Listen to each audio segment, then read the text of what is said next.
Right ఇక breaking news చూస్తున్నాం. కామారెడ్డి జిల్లా నిజాం సాగర్ మండలం బొగ్గుగుడిసె వాగులో 10 మంది కార్మికులు చిక్కుకున్నారు.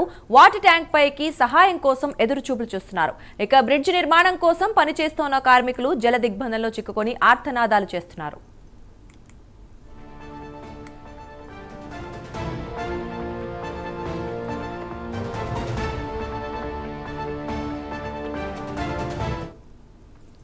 ఇక ఇదే అంశానికి సంబంధించి మరిన్ని డీటెయిల్స్ మా కరెస్పాండెంట్ రాజేష్ అందిస్తారు. రాజేష్, చెప్పండి. 10 మంది కార్మికులు దాదాపుగా జల దిగ్బంధంలో ఉన్నట్లుగా తెలుస్తోంది. మరి ప్రస్తుతం వారి పరిస్థితి ఏంటి?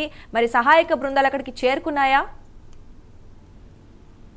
కామారెడ్డి జిల్లాలో భారీ వర్షాలు కురుస్తున్నాయి. రాత్రి నుంచి భారీ వర్షాలు ఇటు కురుస్తుండడంతో వాగులు వంకలు కూడా పొంగి పొరుతున్న పరిస్థితి ఉంది. ఇటు నిజాం సాగర్ మండలం బొగ్గుగుడిసె వాగు పొంగి పొరలింది. అయితే అక్కడ వంతెన నిర్మాణం కోసము కార్మికులు గత కొద్ది రోజులుగా వర్క్ చేస్తా ఉన్నారు. అయితే ఆ సమయంలోనే అక్కడ ఒక్కసారిగా అంటే ఎక్కువగా వరద నీరు వచ్చి చేరడంతో వారు జల దిగ్బంధంలో చిక్కున్న పరిస్థితి. ప్రస్తుతం అయితే వాటర్ ట్యాంక్ ఎక్కి సహాయం కోసము ఎదురు చూస్తున్న పరిస్థితి. వారి యొక్క వారు సహాయం కోసం ఇటు జిల్లా అధికారులకు కూడా ఫోన్లు చేసిన పరిస్థితి.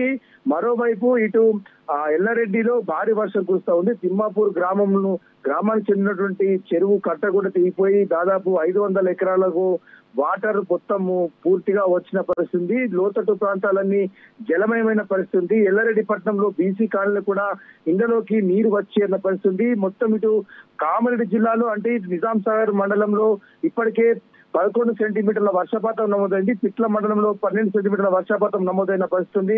ఇటు నిజాం సాగర్ ప్రాజెక్ట్ ఎగువన భారీ వర్షాలు కురవడంతో ప్రస్తుతము 80,000 క్యూసెక్ల ఇన్ఫ్లో వస్తా ఉంది. 11 గేట్లు ఎత్తి 1,00,000 క్యూసెక్లకు పైగా వాటర్ ను గోదావరి మంజీర నదిలోకి విడుదల చేస్తున్న పరిస్థితి. అయితే ఇటు నిజాం సాగర్ మండలము ఈ బొగ్గుగుడిసె వాగులో చిక్కున్న ఈ 10 మంది కార్మికుల కోసం ఇప్పటికే ఇటు రెవెన్యూ అధికారులు ఇటు అగ్నిమాపక సిబ్బంది అక్కడికి చేరుకున్నారు. తాళ్ల సాయంతో వారిని బయటికి తీసుకొచ్చే ప్రయత్నం అయితే ప్రస్తుతం చేస్తా ఉన్నారు. Durga, right, thank you Rajesh.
Kamareddy జిల్లా నిజాం సాగర్ మండలం బొగ్గుగుడిసె వాగులో 10 మంది కార్మికులు చిక్కుకున్నారు.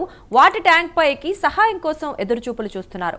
ఇక బ్రిడ్జ్ నిర్మాణం కోసం పనిచేస్తున్న కార్మికులు జల దిగ్బంధంలో చిక్కుకొని ఆర్తనాదాలు చేస్తున్నారు.